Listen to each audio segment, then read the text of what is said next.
If you're stuck on what to give the young reader this holiday, LAist has you covered with a book gift guide. I love this. Every book on the list was written, illustrated, or published by a local creator, and they were all published this year. That's awesome. We're joined live in studio by Mariana Dale. She's the LAist senior education reporter. Thank you so much for being with us. Thank you for having me. me. As book lovers, Yeah, we we're both love excited books. to gift the kids books. Yeah, I wish books was my actual beat, but education is a good close second. It's close enough. This is funny. I always tell people, if you don't know what to get me, get a book, and I buy my friends' kids' books all the time. Yeah, it's such a great gift, something they can enjoy all throughout the year. And you've brought just a complete age range.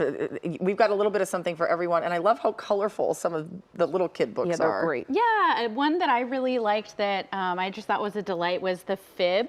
This is actually published by a local publisher, Glue Books. It's by Pedro Iniguez, and it takes something that like you think you'd want to teach kids, like lying is bad, and it makes it into like a really fun story about how Pepe doesn't know what to take for show and tell, and so he makes up a bit of a fib, and that starts terrorizing the whole school. That sounds like a great story. Yeah, it's a really delightful read, really interactive. I love the illustration too. Something that also stood out to me this year is actually a brand new children's magazine. So it's like highlights. Exactly. Some of us might used remember to love highlights. Yes. This is called Bobbity, and it is by Mita Panaser, and it is so colorful. How fun. And then my favorite part is that every issue has a feature on food. Oh, we like that too. Oh, This great. one is dumplings around the world. I'm getting a little hungry looking at it. So this comes every... You can get it quarterly. You could buy just a single issue, maybe like a stocking stuffer or something, but it can also be a gift that gives all year long. Oh, that's awesome. No, these are great. What about for older kids? Yeah.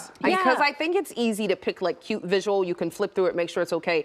With teens, I worry if you haven't read the book, how do you know that it's appropriate or a good book for them? Yeah, so you can always start by asking your local indie bookseller or librarian. That's actually where I got a lot of these recs. Nice. But something I would suggest is maybe try a graphic novel, especially for like a reluctant reader, someone who says they don't really like reading. And so a graphic novel like Halfway to Somewhere, I love that. It still is illustrated, which is really fun, but it takes on some more complex topics. So for example, this one is about Ave, who moves from Mexicali to Kansas and has to deal with all of the like uproar that that brings in their life, and it's just a fun way to get kids that might not be super into reading maybe interested in this style. And it's interesting because I have a really good friend who's a college professor at USC in the English department, and we were struggling with our son of like, how do we get him to read? Because he was struggling, and he said, just get like it's okay to give him the graphic novel. For sure. Just get him interested in reading. Right. Exactly. And that's a great way to do that. And now we have a reader on our hands, so it's fantastic. Yeah, if you actually want to read the story, then you're gonna kind of keep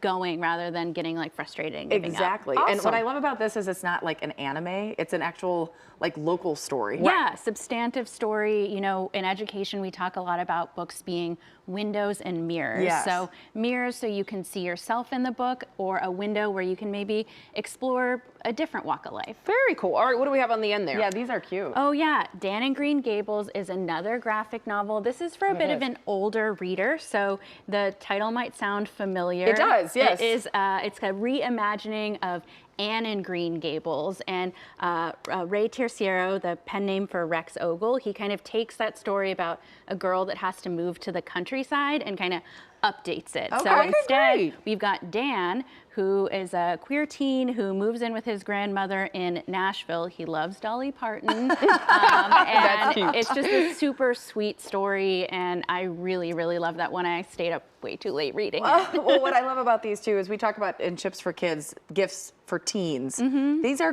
books would be a great gift. So if you don't want to get a gift card and you don't want to get a toy, get a book. You can never go wrong with a good book. Mariana, thank you so much for being here. These are some really amazing options. For more information on this year's LAist gift guides, you can head to our website, cbsla.com, and click on Seen on TV. Thank you. Thank you.